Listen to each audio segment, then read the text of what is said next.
Okey, dah. Assalamualaikum warahmatullahi wabarakatuh. Um, Tuan dan puan yang biasa bekerja saya dalam Dr. Ibaidi Haji Ahmad. Sebelum kita mulakan tu, kita mulakan dengan tasbih mulakan dengan kitab Al-Fatihah. Bismillahirrahmanirrahim. Alhamdulillahirabbil alamin arrahmanirrahim maliki yaumiddin.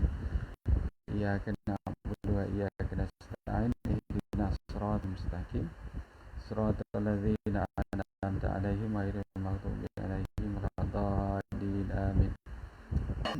Jadi topik minggu ni iaitu hypertension, pembunuh senyap.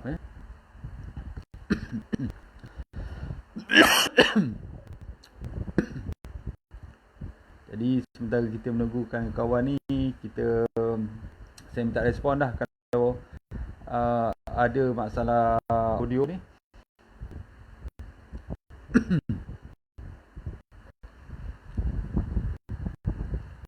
Kita mulakan lagi beberapa minit. Kita tengok dulu, saya check dulu audio sebab sekarang ni musim hujan di Kota Baru ni, jadi saya bimbang audio tak berapa jelas.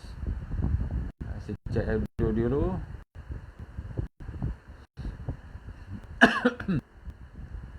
Okey, audio? Belum lagi. Salbiah Ali, kita tengok dulu siapa ada kat sini. Puan Salbiah Ali, waalaikumsalam. Eddie Olive, alhamdulillah dengar ya. Puan ni.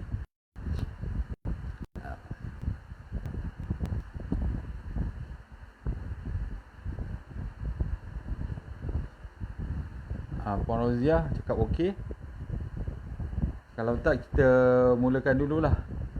Cuba audio. Tak buka, tak boleh.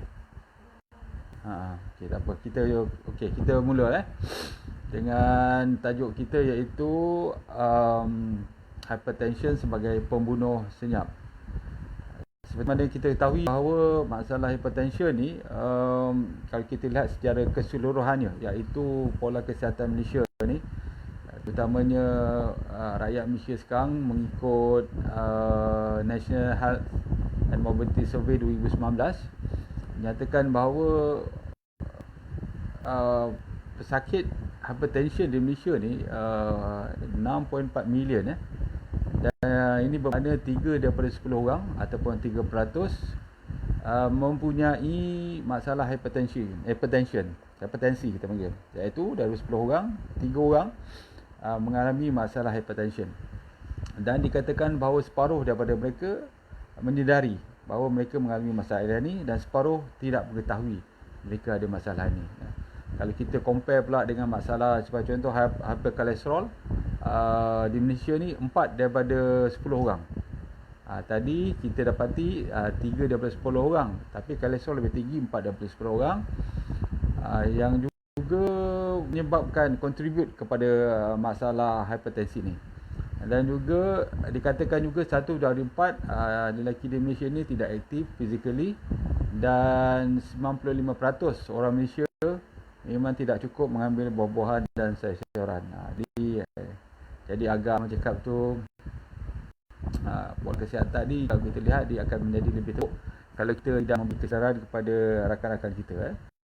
Definisi hypertension.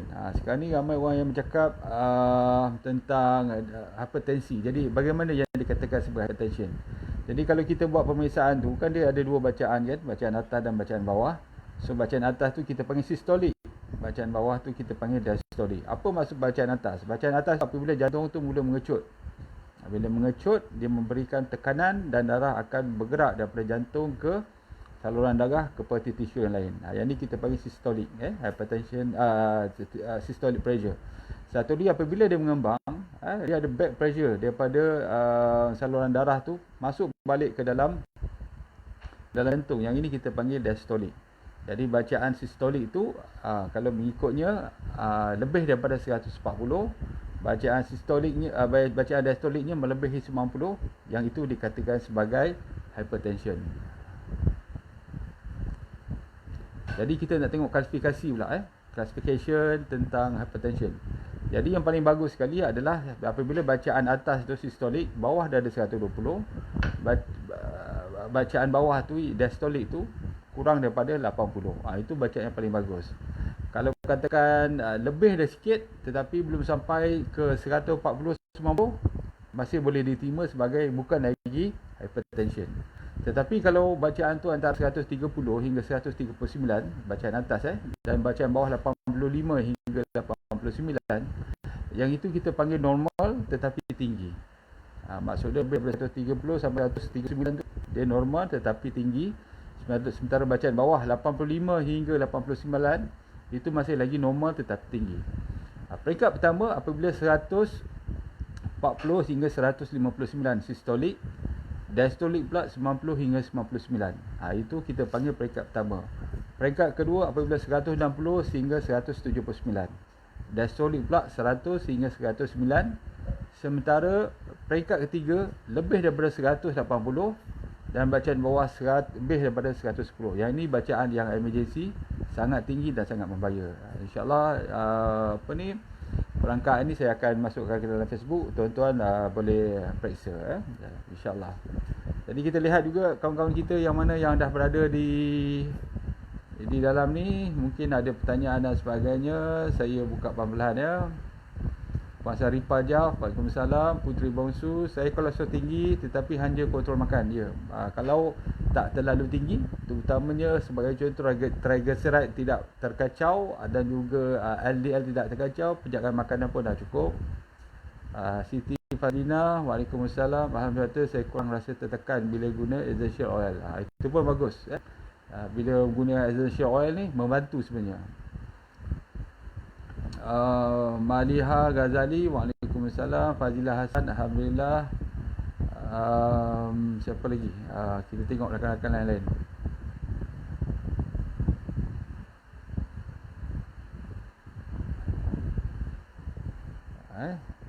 Kita tengok lagi sebelum saya meneruskan. Tadi kita sebut tentang pola kesihatan rakyat Malaysia dan juga kita bercakap juga tentang definisi hypertension. Jadi bagi mereka yang lebih daripada 130 ke 80 tu belum lagi hypertension, tetapi kena, orang cakap tu kena maintain begitulah.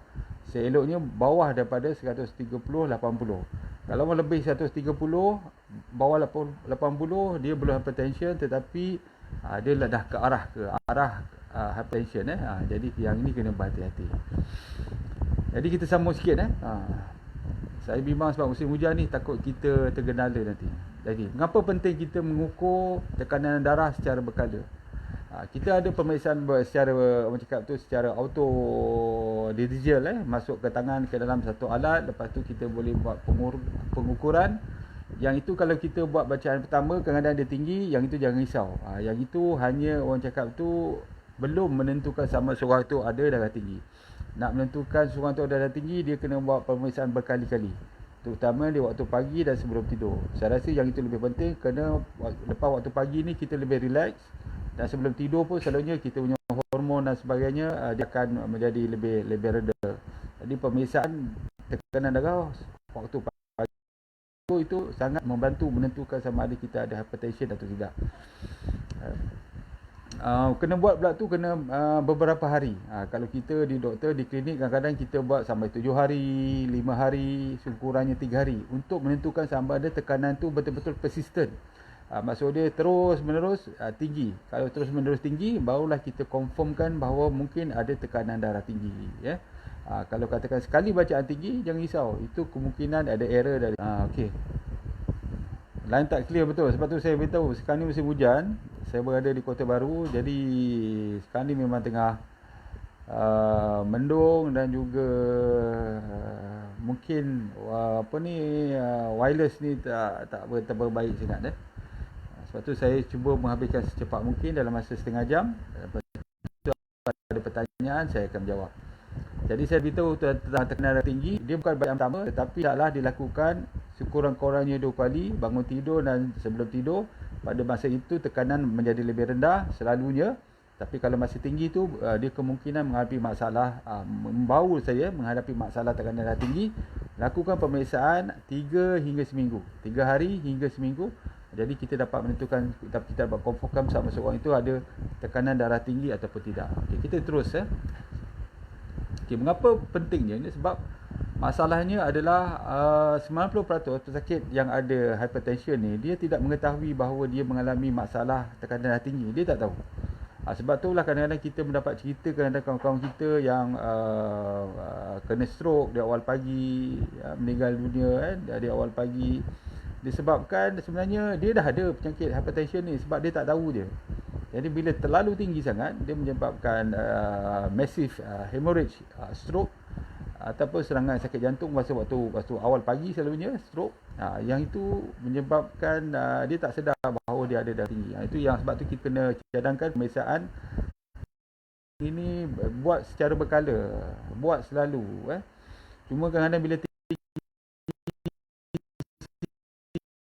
sikit tu mungkin disebabkan masalah kita baru balik dari jalan, kita mungkin lepas melakukan senaman.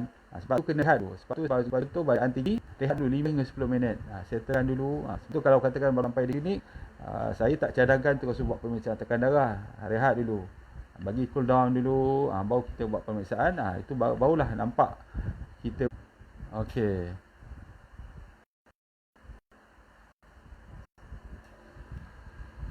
Tolong matikan dulu, kita tengok sistem.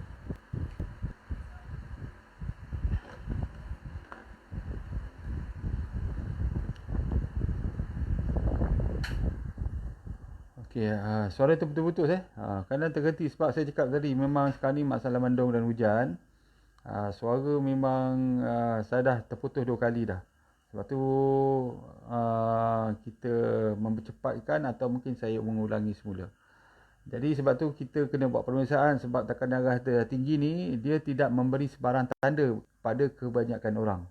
Maksud dia setengah orang ada sakit kepala dan kebanyakan orang tidak ada langsung tanda-tanda mereka menghadapi hypertension.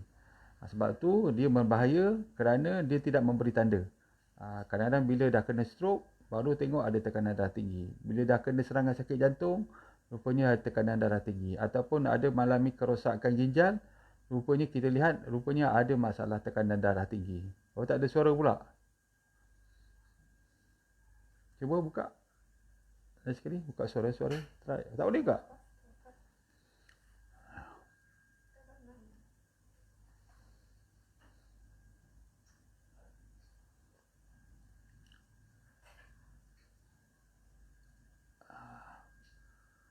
Okay, kita cuba kalau tak mungkin kita akan repeat balik lah, insyaAllah. Okey, jadi pentingnya kita membuat pemeriksaan tekanan darah tinggi secara berkala supaya kita tahu bahawa tekanan darah kita tidak terlalu tinggi. Disebabkan oleh kebanyakan pesakit darah tinggi ni dia tidak mempunyai tanda. Yang kita bimbang tiba-tiba saja dia dah mengalami sebagai contoh masalah buah pinggang, serangan sakit jantung ataupun masalah stroke. Jadi kebanyakan tekanan darah tinggi ni yang kita sebut sebagai essential hypertension.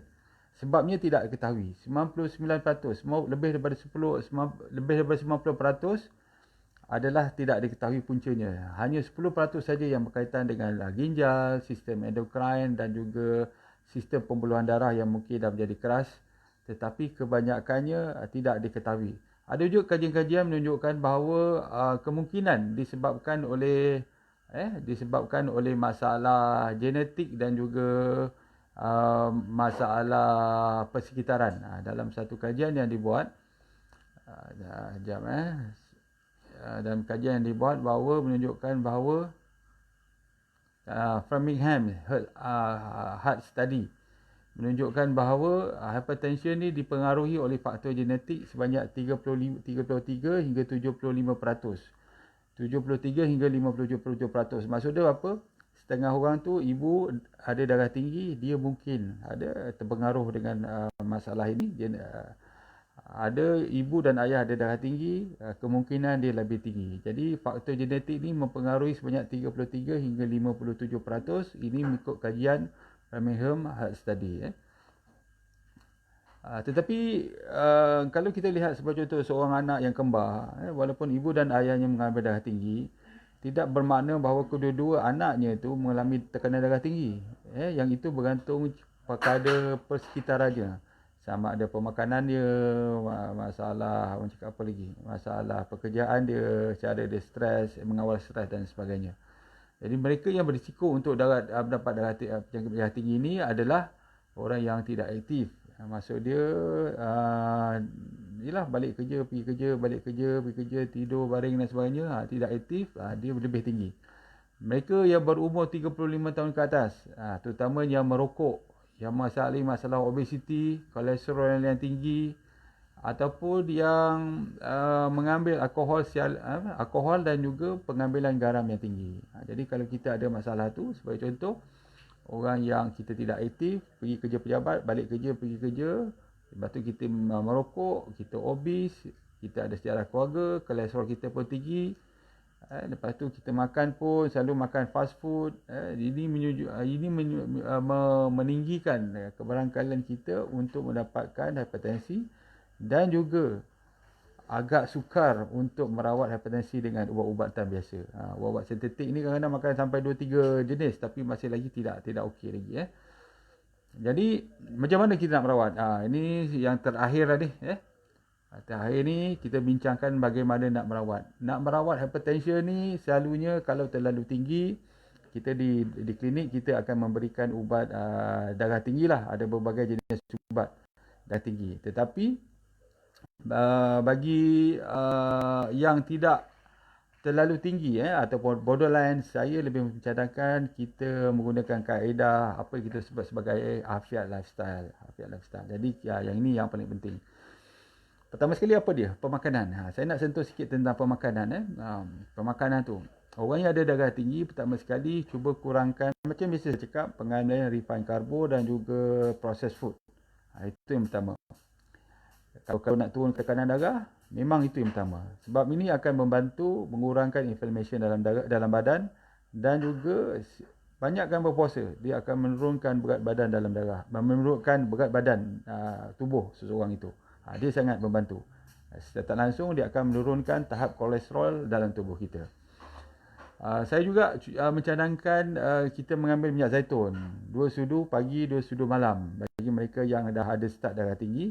Sebab mengikut kajian dalam jurnal yang bertajuk Effect of Olive Oil on Blood Pressure, Epidemiological, Clinical and Mechanical Evidence, yang diterbitkan dalam tahun berapa ni? 2020, Mei 26 26 Mei 2020, mereka menyatakan pengambilan minyak zaitun ni terutamanya dia dapat mengawal tekanan darah dengan lebih baik. Sebab dia ada polyphenol dan juga hydroxytyrosol dan antioksidan yang lain tu. Dia bagus untuk kita untuk menurunkan, untuk mengawal tekanan darah. Terutama bagi mereka yang ada dalam borderline ataupun moderate hypertension. Ini sangat bagus. Minyak zaitun.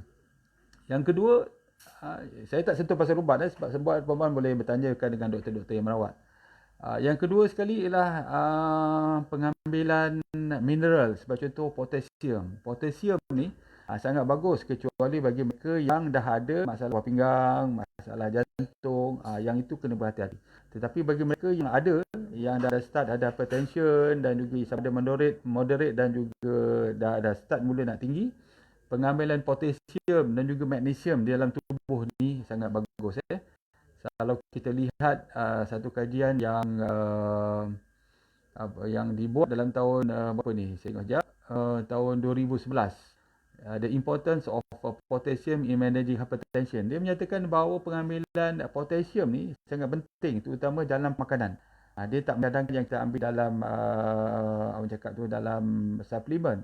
Sebab yang itu hanya untuk mereka yang betul-betul mengalami hyperkalemia. Tetapi bagi mereka yang menurunkan tekanan darah, pengambilan hendaklah mengambil daripada makanan, potasium dan juga magnesium. Magnesium ni saya baca dalam satu jurnal bertajuk Oral Magnesium Supplementation Improve Vascular Function in Elderly Diabetic Patient, dan juga satu lagi kajian the importance of the magnesium in managing hypertension. Yang ni bagus. Kata dia potasium dan magnesium ni kadang-kadang kita kurang dalam pemakanan kita disebabkan kita tak mengambil banyak sayuran dan juga buah-buahan. Sebab tu bila kita ambil dia bagus untuk tubuh kita. Pastikan Buah-buahan yang kita ambil tu mengandungi banyak potasium dan magnesium. Contoh dia apa? Buah delima, buah apa lagi? Buah pisang, buah tin, dan banyak lagi lah yang dapat bantu. Sebab tu pengambilan buah-buahan ni sangat penting bagi orang ada hypertension. Dan juga selain itu kita boleh ambil juga apa yang kita sebut sebagai vinegar ataupun kita panggil cuka, hal insyaAllah. Saya mencadangkan sebagai contoh cuka tin. Satu sudu atau 2 sudu masukkan di dalam air, minum waktu pagi dan waktu malam ataupun ketika selepas makan, sama ada makan tengah hari ataupun makan malam. Dia bagus untuk kita. Dalam satu kajian yang dibuat iaitu Hypertension Effect on the Acetic Acid and Vinegar on Spontaneous Hypertension 2011 menunjukkan pengambilan vinegar ataupun cuka bagus untuk tubuh kita. Itu je kalau kita tengok pengambilan jus delima. Saya sebut tadi jus delima. Delima ni kalau kita tengok kajian pelbagai magnesium, pelbagai mineral yang bagus di dalamnya. Magnesium, potasium, zinc, lepas tu ada magnesium dan lain-lain tu. Sebab tu saya suka membaca tentang kebaikan jus delima ni dalam menurunkan terutamanya systolic blood pressure. Sebab dia akan menghentikan aktiviti ACE. Maksud dia enzim angiotensin converting enzyme. ACE inhibitor selalunya kita dalam ubat-ubatan tu. Tetapi dalam jus delima pun ada juga aktiviti itu. Yang ini disebut di dalam satu jurnal yang disebut yang bertajuk Pomegranate Juice Consumption Inhibits Serum Angiotensin Converting Enzyme Activity and Reduce Systolic Blood Pressure. Diterbitkan dalam tahun 2001 dalam jurnal Atherosclerosis. Jadi pengambilan buah delima pun sangat bagus untuk menurunkan tekanan darah. Jadi bagi mereka yang tekanan yang terlalu tinggi, ubat darah tinggi tu kena ambil kawal dulu. Selain daripada pemakanan yang saya sebut tadi. Tetapi bagi mereka yang ada borderline ataupun moderate, sikit saja sesekali dia naik, boleh mengamalkan pemakanan yang sihat. Terutamanya yang kita panggil Quranic food. Dia akan membantu kita. Selain daripada itu, lakukan aktiviti senaman ataupun aktiviti fizikal seperti contoh berjalan, minum air yang mencukupi, tidur yang mencukupi. Lepas tu kawal kita punya stres dengan baik, dia agak sangat membantu. Jadi kita tengok jika ada soalan-soalan daripada kawan-kawan kita.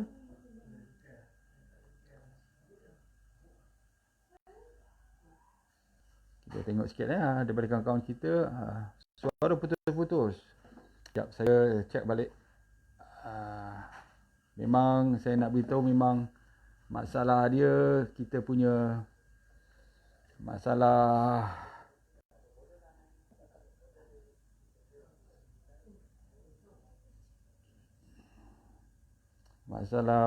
wifi ni ataupun yang tak bagus masalah dia ni.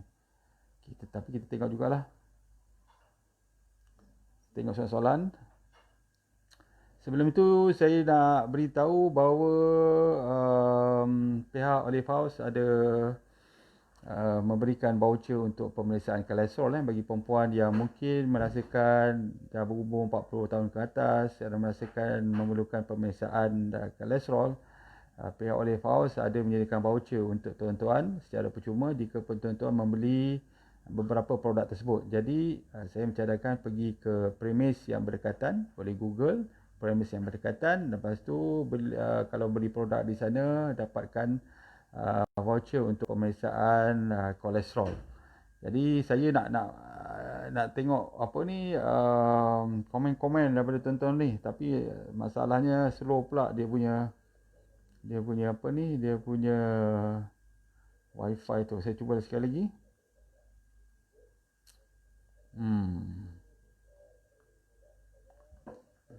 Okey, tengok sekejap komen-komen di situ. Offkan suara. Mungkin ada pertanyaan tentang hypertension. Okey, tengok sikit. Okey, saya tengok daripada atas okey, puteri bongsu, kolesterol tinggi hanya jaga pemakanan yang saya dah sebut tadi, bagus. Suami sihat com.my terbaik doktor. Okey, baik, terima kasih. Halimatul Husin, alhamdulillah sejak amal Olive House tekanan darah kembali normal. Ini memang Orang cakap tu testimoni yang biasa saya dengar ni. Memang amal 3-4 bulan memang dia akan turun. Bagi mereka yang amal sesekali memang tak turun. Faridah Samad, sangat clear dok, terima kasih. Nur Syuhada, Assalamualaikum doktor, terkait area 1, tekanan darah 134/70, denyata 65. Selalu saya ambil pagi. Bagus puan, bagus. Wani, suara dah clear. Muhammad Izwan, jelas. Alhamdulillah. Wan Zulaini, tak ada suara. Memang tengok bergantung kepada puan berada di mana. Tuan berada di mana. Kalau di kawasan-kawasan yang pantai timur ni, memang tengah mendung ni memang masalah ni. Tak dapat nak susah lah. Memang ada wifi masalah. Raja Syam Hanim, Waalaikumsalam. Ismailiza, Waalaikumsalam. Jess, lain tak clear. Memang betul saya cakap tadi. Pritimiah memang tak clear, terputus-putus. Min Rashid tak ada suara. Juliana, Waalaikumsalam. Siti Aisyah, Waalaikumsalam. Rozia, okey doktor, okey. Pritimiah, sekejap ada, sekejap tak ada. Wani, Johor, clear Alhamdulillah. Nurwati, memang dah terbenti 2 kali dah. Azaini, okey, audio clear, Alhamdulillah. Puan Sahara, suara terputus-putus. Jamiah, kat sini, Banting, okey, jelas. Muhammad Izwan, salam, Waalaikumsalam. Latifah Buhari, Waalaikumsalam. Siti Fazina, betul, Alhamdulillah. Saya kurang rasa tertekan bila guna essential oil. Ni bagus. Saya pun menggunakannya. Terutama yang plasmin tu. Saya sangat suka. Sebelum tidur, kalau saya rasa macam tak sedap, berdebar-debar, agak susah, memang saya akan menggunakan essential oil. Salam doktor, saya sakit kepala bila makan makanan yang masin. Adakah dia tanda hipertensi? Hipertensi selalunya dia mungkin ada masalah hipertensi. Jadi puan buatlah pemeriksaan. Buat pemeriksaan, beli alat tu. Alat tu dalam 1 lebih je. Buat pemeriksaan. Kalau masih tak sure, boleh bertanyakan dengan doktor yang merawat. Kalau panic attack, ada kesan tak dengan tekanan hati? Panic attack selalunya dia menyebabkan tekanan diri untuk jangka masa yang terdekat je. Maksud dia bila dia dah settle sekejap, dia dah relax semua, dia turun balik. Untuk panic attack dan juga apa yang kita sebut sebagai white coat hypertension, sebenarnya tak perlu ubat tekanan darah tinggi, tak perlu ubat. Sebab bila dia relax dekat rumah, tekanan darah akan normal. Bila pergi ke klinik, hospital, tekanan dia akan naik. Jadi dia tak perlu. Maksud dia kebanyakan masa dia berada di rumah, dia tak perlu ubat tu, sebab ubat tu bila dia tinggi dia jumpa dengan doktor je. Jadi jangan risau. Begitu juga dengan anxiety atau panic disorder. Dia hanya tinggi pada waktu tu je. Bila dia relax, dia tak ada masalah. Kemudian, salam tu, saya makan ubat darah tinggi. Tak dapat baca pula. Sahabat darah tinggi, tapi saya punya darah 137/78. Adakah saya dikira sebagai pengidap penyakit darah tinggi? Tidak. Yang itu. Sebab WHO menyebut 140 bawah 90. Lebih atau lebih daripada itu. Maliha Ghazali, tekanan biasa saya 145/90. Ini kita panggil borderline puan. Dia dah start dah tu. Cuba buat pemeriksaan pagi dan malam selama seminggu. Daripada situ kita akan lihat sama ada dia betul-betul borderline ataupun dia mungkin sesekali naik ataupun dia memang dah ada tekanan darah yang tinggi. Hipertensi dapat dielakkan dengan pengambilan olive selain daripada pengambilan makanan yang mengandung potasium dan magnesium yang tinggi. Pisang, delima, tin, cuka tin pun bagus. Ya betul. Terutama bagi mereka yang ada borderline dan juga yang tidak terlalu tinggi. Yang ini memang bagus. Okey, Firas, saya makan ubat darah tinggi Haiza tetapi kerap buang air kecil. Itu salah satu kesan sampingan tu. Dia akan menurunkan dia punya, kita panggil water retention dalam tubuh, menyebabkan selalu terkencing. Jus delima ada gula tersembunyi tak doktor? Jus delima tuan-tuan kena cari yang kita panggil dia kalau produk Olive House jus delima tu dia perah secara langsung dengan kulit-kulit dia sekali. Itu sangat bagus. Tetapi ada juga produk yang jus delima yang hanya menggunakan pewarna merah, letak gula dan perasa. Yang ini tak bagus. Jadi nak cari tu, sama ada kita cari yang fresh, beli dekat kedai-kedai kan. Kita buat sendiri. Ataupun kalau saya pergi ke Morocco, ke Turki, masa tu memang dia akan perah. Dia potong, dia perah dengan kulit-kulit sekali. Air dia tu, itu air yang berkhasiat. Bagus untuk menurunkan tekanan darah dan sebagainya. Sebab tu orang yang ada darah tinggi ni, sebagai contoh kalau dia makan ubat pun dia tak turun, masih lagi tinggi, cuba ambil 1 gelas jus delima. Minum perlahan, tengok dia akan turun tak. Sebab kita bimbang kalau terlalu tinggi tu dia menyebabkan stroke, sangat berbahaya. Okey, Muhammad Zuhaimi, alhamdulillah ini orang Olive House ni. Clear alhamdulillah. Rawiyah Maurad, doktor nak tanya cukup tak dalam sehari tidur 5 jam? 5 jam saya rasa tak cukup. Kalau selalunya kita cadangkan kalau nak tidur dalam waktu yang pendek itu, tidur sekejap. Lepas tu kita boleh bangun semula. Jadi waktu yang tidur ialah terbaik sekali sebelum zuhur yang kita panggil qadallah. Ataupun masa-masa yang apa yang ada lah. Perempuan bagi masa sedikit bila mengantuk sangat kena tidur. Kalau tak dia boleh menyebabkan micro sleep. Yang itu tidur secara tak sedar, yang itu boleh menyebabkan kemalangan. Sangat bahaya. Untuk gastrik, cukatin boleh ambil satu hari berapa kali? Saya mencadangkan 2 kali je. Itu pun masuk dalam air. Satu sudu masuk dalam air, minum. Kalau orang ada gastrik, selepas waktu makan. Dia membantu. Jangan bukan perut kosong. Kalau perut kosong ni orang tak ada gastrik. Sebab kadang-kadang orang yang ada gastrik ni dalam otak dia, dia akan ada mainan minda. Kata makan asam, yang asam menjadi gastrik. Tak semestinya. Tak semestinya. Jadi saya cadangkan untuk orang yang ada gastrik itu makan selepas makan. Okey, pagi dan malam 2 kali sehari. Kalau katakan makan lepas makan waktu tengah hari ataupun selepas waktu makan malam, 2 kali dah cukup. Okey, Puan Aina, Kulim, cantik Kulim. Noliza Ima, terima kasih kerana berkongsi. Farida Samad, sangat clear, alhamdulillah. Ikram Anas, tongkat Ali boleh kurangkan hypertension ke tidak? Tongkat Ali ni kebanyakan dia memberikan tenaga. Memberikan tenaga. Dia bukan orang cakap tu herba yang untuk menurunkan tekanan darah, tetapi banyak dia memberikan tenaga.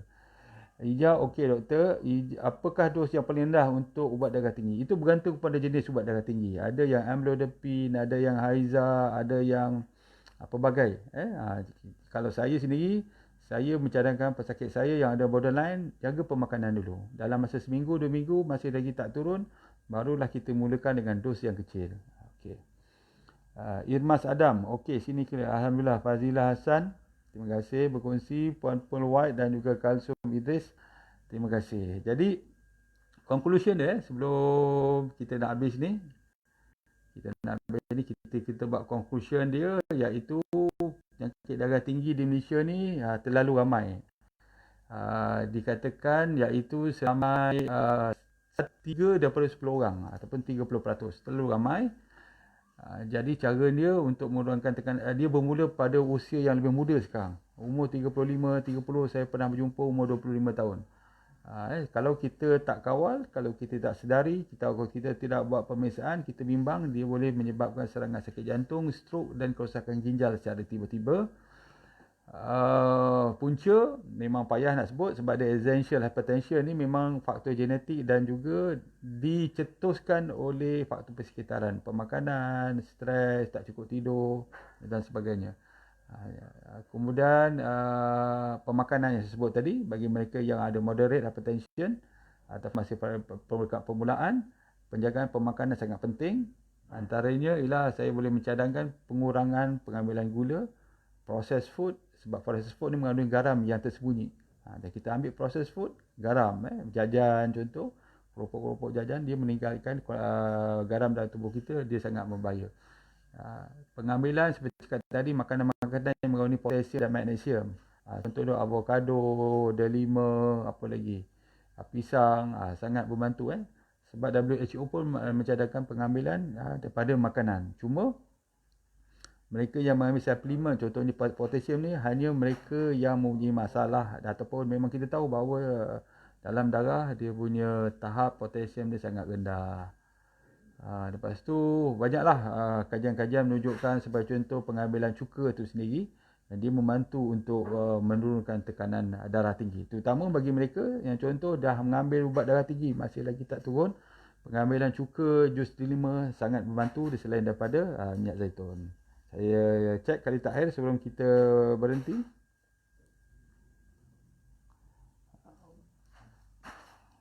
Okey,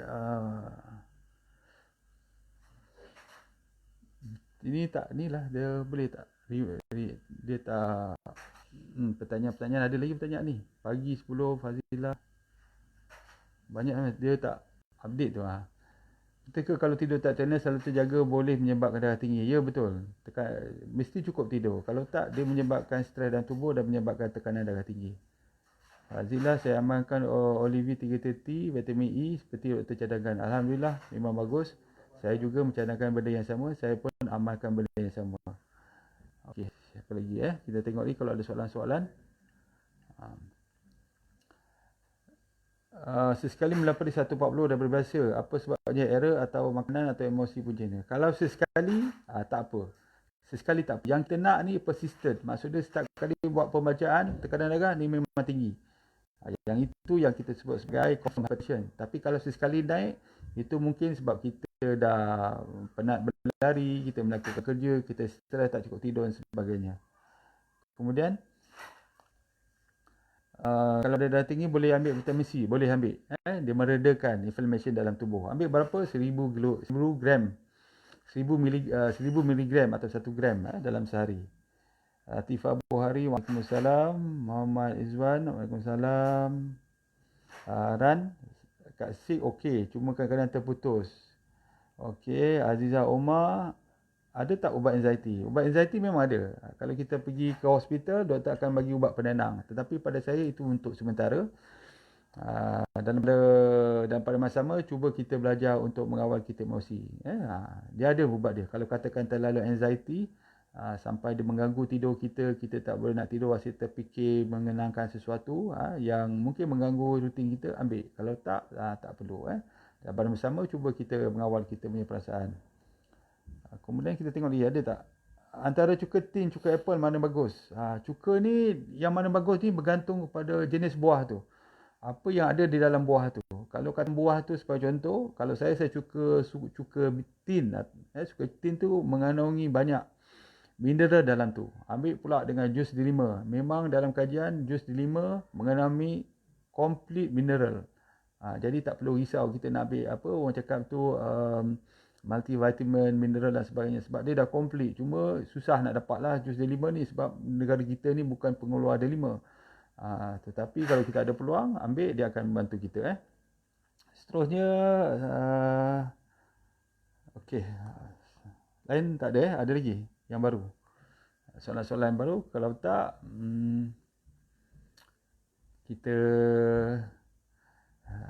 kita tutuplah dengan kita punya perkongsian ni.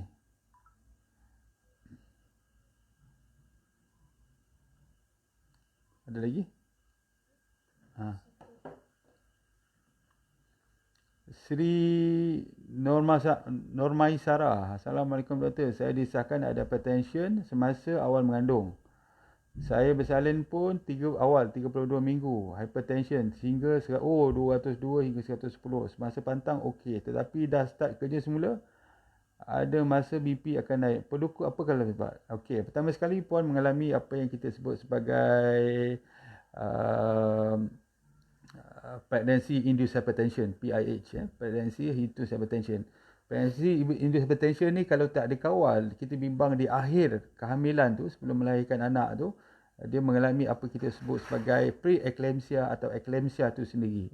Itu sangat berbahaya, boleh menyebabkan sawan sehingga menyebabkan kematian. Sangat-sangat serius tu. Dan puan ni, PIH ni selalunya bila dia dah melahirkan anak ataupun kita melepasi waktu waktu berpantang tu 40 hari, selalunya dia akan hilang. Tetapi dia akan berulang jika puan hamil semula. Selalunya begitu. Dan satu ketika nanti bila puan berusia 35 tahun atau 40 tahun, walaupun tidak hamil, puan akan mengalami masalah hypertension. Itu yang kita nak beritahu. Jadi PIH atau pregnancy induced hypertension ni, pertama sekali mula-mula memang dia datang ketika hamil dan dia beransur hilang apabila selepas melahirkan anak ataupun dah memasuki melepasi fasa pantang, tetapi dia berulang apabila puan hamil semula. Kalau puan mengalami masalah obes, puan kena jaga turun kat badan. Itu langkah yang pertama. Yang kedua ialah pemakanan. Macam saya sebut tadi, dah kena jagalah pengambilan gula, processed food, jajan. Ini semua akan menyebabkan mencetuskan essential hypertension. Maksud dia tekanan darah tinggi walaupun tidak ada faktor-faktor lain. Yang ini sangat berbahaya. Dan selalunya lebih sukar untuk dikawal. Jadi saya harap puan jaga pemakanan, banyakkan makanan-makanan yang bernutrisi. Kalau ada peluang ambil cuka tin atau jus delima atau apa lagi, minyak zaitun tu bagus untuk mengurangkan masalah tekanan darah. Yang mana atas sekali Dr. Coenzyme 10 sesuai tak untuk darah tinggi? Ya, dia membantu. Coenzyme 10 ni selalunya dapat pada